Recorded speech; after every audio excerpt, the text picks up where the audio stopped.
She created a fake account to test my loyalty and flirted with me for weeks. I knew it was her immediately. I played along, arranged a date, and when she showed up to catch me, I was there, with her parents to announce our breakup, and then. Imagine thinking you're about to catch your boyfriend cheating, only to walk into a coffee shop and find him calmly sitting there with your parents, waiting to break up with you. That's exactly how this story goes. I'm going to tell you about a guy, 29 years old, who'd been with his girlfriend for around 2 years. They weren't just casually dating. They were living together, sharing bills, spending holidays with her family, talking about engagement and the future. On the surface, it looked like one of those relationships that were slowly but surely heading toward a ring. He had a good relationship with her parents. He helped her dad fix things around the house, joined them for family dinners, actually put effort into being part of the family. From his side, he was all in. But underneath all that, there was this constant, low-level pressure. His girlfriend needed reassurance all the time. She was always asking if he loved her, if he was happy, if he'd ever cheat.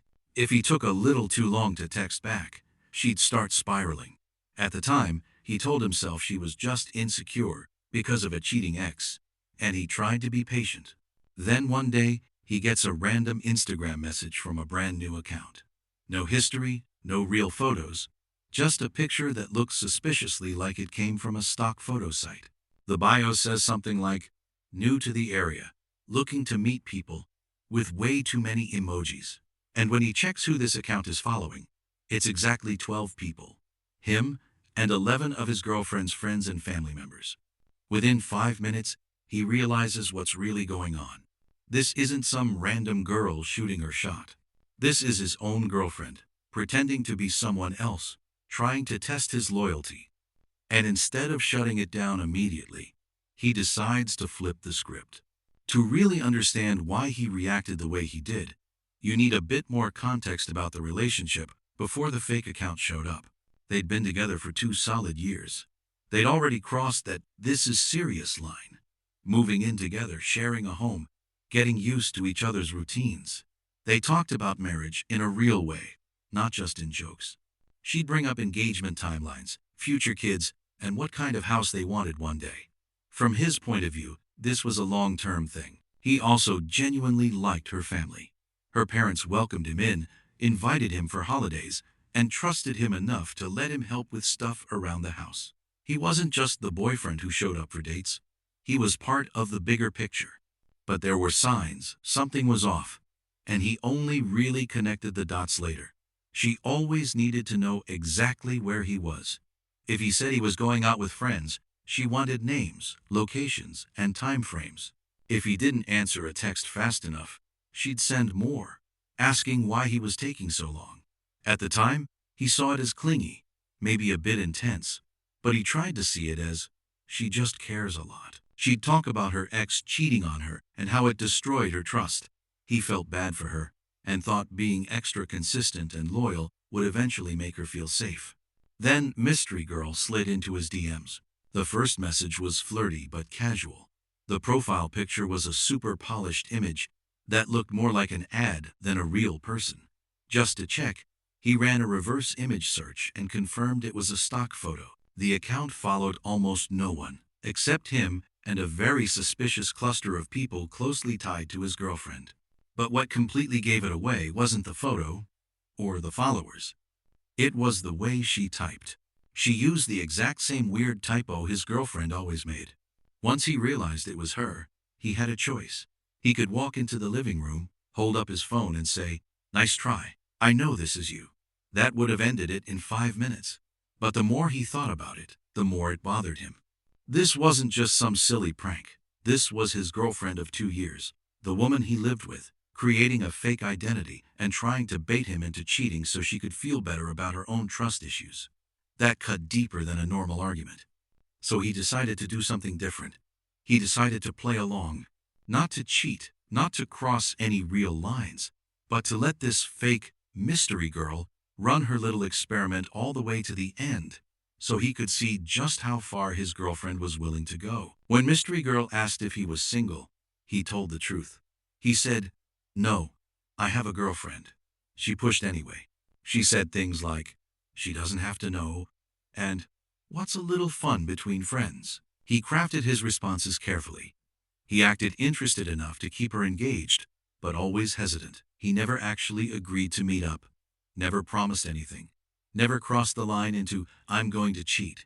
Meanwhile, at home, the irony was unreal. His girlfriend suddenly turned extra affectionate. She kept asking if he loved her, if he was happy, if he'd ever cheat on her.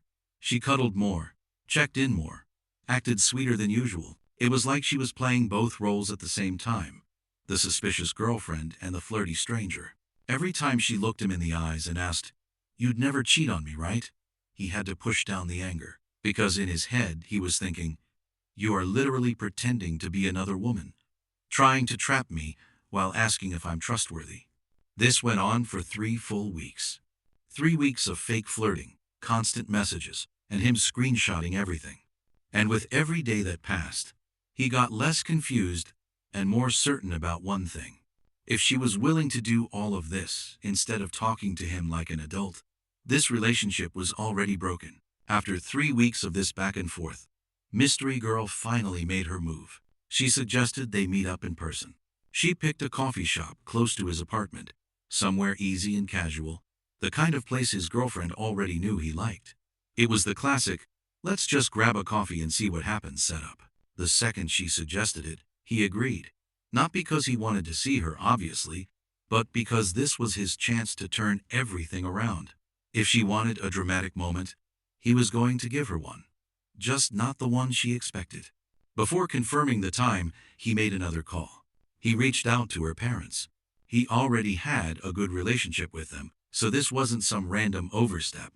When they picked up, her mom sounded concerned immediately. He told them he needed to talk about something serious involving their daughter and asked if they could meet him at that same coffee shop on Saturday. Her mom's first instinct was worry. She asked, "Is she okay?" He told them, "She's fine physically, but I need you both there for this." He asked them to trust him and promised it would make sense when they arrived. They agreed. Saturday came. He got to the coffee shop early and grabbed a table with a clear view of the entrance. A few minutes later, her parents walked in, looking confused. They weren't angry yet, just anxious. They sat down, and he laid everything out. He showed them the fake Instagram account. He explained how he knew it was their daughter from the very first day. He scrolled through weeks of flirty messages, all coming from their own child, pretending to be someone else. Then he told them his plan. He said, "She thinks she's about to catch me cheating today, but what's actually going to happen is I'm going to end this relationship in front of you so you know exactly why." Her mom went pale. Her dad looked furious and embarrassed at the same time. And right as they were processing everything, the door opened. His girlfriend walked in, expecting to see her boyfriend getting ready to cheat. Instead, she saw him sitting with her parents, waiting. The second she saw them, she froze. This was not the scene she'd been picturing in her head. In her version, she was supposed to walk in, see him sitting alone, maybe flirting with some girl who never actually showed up, and then dramatically catch him. Instead, she walked into a quiet coffee shop and found her boyfriend sitting across from her parents. 3 coffees on the table, everyone staring at the door. Her face went from confident to confused in about half a second. "What's going on?" she asked, walking over slowly. He pointed to the empty chair. "Sit." She glanced at her parents, then back at him. "Why are my parents here?" "Sit down," he repeated. His tone wasn't loud, but it was firm. That alone made her nervous. She sat, still looking around like she'd walked into the wrong movie. "I don't understand what's happening." He pulled out his phone, opened Instagram, and put the fake account on the table between them. "So," he said calmly, "Mystery Girl isn't coming. Because Mystery Girl is you. And I've known since the first message." All the color drained from her face. He didn't stop. He pointed to the follower list. "This account follows exactly 11 of your friends and family, and me." Then he tapped the profile picture. "This is a stock photo. I reverse image searched it." Finally, he opened the messages. "And then there's the way she types, including your favorite typo. Defiantly instead of definitely. She uses it the exact same way you do." Her mom let out a small, broken sound. You did what? His girlfriend stammered. I, I just, I needed to know you were loyal. He looked her straight in the eye. You spent 3 weeks lying to my face. You pretended to be someone else. You tried to trick me into cheating on you. With you. Do you understand how messed up that is? It's not the same thing, she whispered. You're right, he said. It's worse. Because I didn't do anything wrong. I told this girl I had a girlfriend. I was hesitant the entire time. I never agreed to cheat. But you lied every single day. You manipulated me for weeks. Her dad finally spoke. His voice was tight. You actually did this? Daddy, you don't get it, she snapped. You don't know what he's done. Her mom cut in quietly. We do know him. And this is not okay. He stood up. We're done. I'll get my stuff this week while you're at work. Your parents are here as witnesses. Don't contact me. She reached for him, panicking. You can't just walk away. I can, he said. And I am. Then he left her sitting there, surrounded by the people she thought would help her trap him. After the coffee shop, everything should have been simple. Relationship over, truth exposed, time to move on. But that's not how it went. For the first couple of days, his phone blew up. She called nonstop. She sent walls of texts bouncing between, I'm so sorry, please forgive me. And you led me on with that fake account, this is your fault. In her mind, the problem wasn't the 3 weeks of lies. It was that he played along, instead of failing her test the way she wanted. He ignored every message. Then she escalated. One afternoon, she showed up at his job. She marched right past reception like she still had a place in his life and found his desk. We need to talk, she said, loud enough for people nearby to hear. You need to leave, he replied, keeping his voice calm. He knew eyes were on them. Not until you talk to me, she insisted. His manager came out, took one look at the situation, and quietly called security. She was escorted out of the building, yelling about how he was abandoning her and how he'd set her up in front of her parents. Afterward, his manager pulled him aside. Everything okay? Ex-girlfriend, he said. We broke up last week. She's not handling it well. Make sure she doesn't come back, his manager told him. We'll alert security. The next day, she sent him a video. She was crying, rambling about their memories, insisting she'd made one tiny mistake and that he was being cruel and heartless. One tiny mistake, 3 weeks of catfishing, gaslighting, and a public scene. He blocked her number. So she started messaging from other phones. Her best friend's phone. Unknown numbers. Every time, the same pattern. Apologies mixed with guilt-tripping and blaming him for how things turned out. Then her sister called. Look, what she did was wrong, her sister said. But you're being really harsh. She has trust issues from her ex. She just needed to know you were loyal. She spent 3 weeks lying to my face, he replied. That's not a trust issue. That's manipulation. She needs therapy, not a boyfriend to test. You're being cold, her sister snapped. I'm having boundaries, he said. There's a difference. He arranged to pick up his things from her parents' garage so he wouldn't have to see her. Her mom was there when he arrived, looking tired and sad. How are you holding up, she asked. Angry, he admitted. Mostly at myself for missing the red flags. They talked about her control issues, how she always had to know where he was, how fast he replied, and how even her parents had noticed. As he loaded his stuff into his car, he noticed movement in an upstairs window. His ex was watching. She didn't come down, she didn't apologize. She just stood there, staring, like she couldn't believe he was really leaving. After getting his stuff out, his next step was simple. Start over somewhere else. He found a small one-bedroom apartment close to work. Nothing fancy, but it was his. No shared furniture, no memories in the walls, no constant anxiety about what new drama might pop up, just a quiet place where he could breathe. But of course, she found out where it was. He still isn't sure exactly how. Maybe a mutual friend slipped. Maybe she guessed based on the area. Maybe she dug through something she still had access to. Whatever the method was, one day while he was at the leasing office signing paperwork, her car pulled into the parking lot. He saw her through the window and immediately told the property manager, "That's my ex. We recently broke up. She's been harassing me. Please don't give her any details about my apartment or my lease." The manager, an older woman who clearly had seen plenty of messy situations, nodded. Got it. If she causes trouble, do you want me to call the police? Let's hope it doesn't get that far, he said. He went outside. She was already getting out of her car. Eyes red. Energy intense. We need to talk, she said. No, we don't, he replied. Leave. I deserve an explanation, she snapped. You got one at the coffee shop, he said. Nothing has changed. You ambushed me with my parents, she shot back.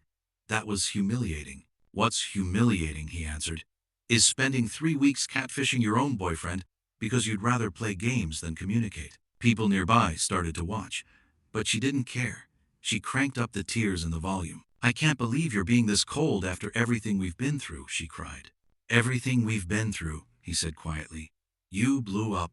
You chose manipulation. That's on you. She insisted it was one mistake. He reminded her that every single message, every lie, every time she looked him in the eye while secretly playing mystery girl, was a choice. Not one moment. Hundreds of them. Eventually, he walked away and finished the paperwork. That night, his phone lit up again. This time from a new number. It was her mom. She's threatening to hurt herself if you don't talk to her, her mom said. Please, just one conversation. He paused, then asked, is she actually in danger? Or is she trying to manipulate me again? There was a long silence. I don't know anymore, her mom finally admitted. He told her, if you're genuinely worried, call a crisis hotline. Call her therapist. Call emergency services. But I'm not coming. If I show up now, I'll be teaching her that threatening self-harm is a way to control people. I won't do that. Her mom said he sounded heartless. He said he sounded like someone with boundaries. A few hours later, her sister texted, she's in the ER. Hope you're happy. Guilt hit him hard, until he learned it wasn't an attempt. It was a panic attack. They observed her, gave her a therapy referral, and sent her home. And he reminded himself, caring about someone doesn't mean letting them use you as an emotional hostage. Even after the hospital scare, the narrative started twisting in a very familiar way. Through mutual friends, he started hearing a new version of the story. In her retelling, she was the broken, apologetic girlfriend who made a tiny mistake, and he was the cold, uncaring ex who abandoned her during a mental health crisis. The catfishing, the 3 weeks of lies, the ambush at his job, all of that somehow faded into the background. Now, people were whispering about how he refused to support her when she needed him most. At first, he tried to ignore it. He didn't want to drag their private mess into the public circle. But then he realized something important. Staying silent was letting her rewrite reality. And if there's one thing manipulative people are good at, it's spinning a story until they look like the victim. So he decided to set the record straight. He put together a clear timeline, screenshots of the fake account, the messages where he told Mystery Girl he had a girlfriend, the escalating, flirting, the plan for the coffee shop, the breakup in front of her parents, the harassment afterward, all of it. Then he sent one calm, detailed group text to their core mutual friends. No insults, no name-calling, just facts. He explained, this is why we broke up. She created a fake account, catfished me for 3 weeks, and tried to trap me. I figured it out early, played along so I could confront her properly, and ended it with her parents present so no one could twist the story. Everything that's happened since then has been her refusing to accept consequences. The reactions were mixed. Some people said, wow, I had no idea, that's messed up. Others thought he was airing dirty laundry and should have just let it go. But one important thing changed. The false narrative stopped spreading. The people who mattered most now knew the full story. At the same time, he quietly kept documenting everything. He saved the texts where she guilt-tripped him, the video she sent, the multiple drive-bys past his new building, the handwritten letter that showed up at his new address. 5 pages of "We belong together," mixed with unsettling lines about how she knew where he lived and couldn't let him go. He took photos, kept copies, and told himself, if this escalates, I'm getting a restraining order. No hesitation. It wasn't about revenge. It was about safety and clarity. He realized that walking away from someone like this isn't just a one-time decision. It's a series of choices to protect your peace every time they try to drag you back into their chaos. And with every boundary he held, the situation slowly started to lose power over his life. About 3 weeks after the breakup, just when things were finally starting to calm down, she did something that almost made him laugh. She got a new boyfriend. Suddenly, her social media lit up with photos, soft launches turned into full posts, and then the big move, in a relationship status update. The guy was someone she'd known from college, recently moved back to the area. At first, he actually felt relieved. He thought, good, maybe now she'll focus on him and leave me alone. If she moved on, maybe he could too, without constantly watching the door or his phone. That peace lasted about 5 minutes. Because then the new boyfriend messaged him. Hey man, the guy wrote, I heard about the breakup. Sounds like you were pretty harsh on her. He didn't respond. He didn't know this dude, didn't owe him anything, and didn't want to get dragged into another round of drama. But the guy messaged again. She really loved you. You couldn't forgive one mistake? At that point, he just blocked him. 2 days later, the new boyfriend showed up at his building. He buzzed the unit until he answered. When he went downstairs, the guy was standing outside, looking a mix of annoyed and self-righteous. She said you failed a loyalty test, the guy started. She told me she tested you, and you failed. He actually laughed. Not because it was funny, but because the reality was so backward. That's her version? He asked. That I failed? She said you were talking to some girl online. The guy replied. That girl, he said slowly, was her. She created a fake Instagram account and catfished me for 3 weeks. I figured it out almost instantly. I told that girl I had a girlfriend multiple times. I never agreed to cheat. I broke up with her because of the manipulation, not because I got caught. The new boyfriend's face shifted. She didn't tell you that part, did she? He added. He offered to show the messages, the screenshots, the entire timeline. Here's some free advice, he said. Someone who manipulates their ex will eventually manipulate you too. If she's already rewriting history, that's a red flag. The guy left looking a lot less confident than when he'd shown up. 3 days later, her sister called. They broke up, she said flatly. Okay, he replied. He dumped her after talking to you, she added, like it was somehow his fault. Not my problem, he said. Then she asked for proof. Can I see what you have? The screenshots? I want to know what really happened. He sent everything. The long silence afterward told him all he needed to know. After her sister saw the screenshots, something finally shifted. Holy crap, she texted. She made it sound like you overreacted to her being insecure. This is a lot worse than that. He replied, 3 weeks of calculated lies isn't just insecurity. It's control. It's manipulation. For the first time, someone in her family really seemed to get it. Her sister told him their parents had insisted she start therapy and actually stick with it. Twice a week, no more excuses, no more I'm fine.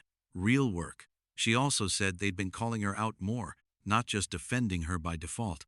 He said, good, that's what she needed from the start. Then came the inevitable question. She wants to know if you'd be willing to do one therapy session with her so she can have closure, her sister said. Absolutely not, he answered. She needs it to move on, she argued. She needs to learn, he replied, that the people she hurts don't owe her anything. That's part of consequences. And with that, the door finally started to close.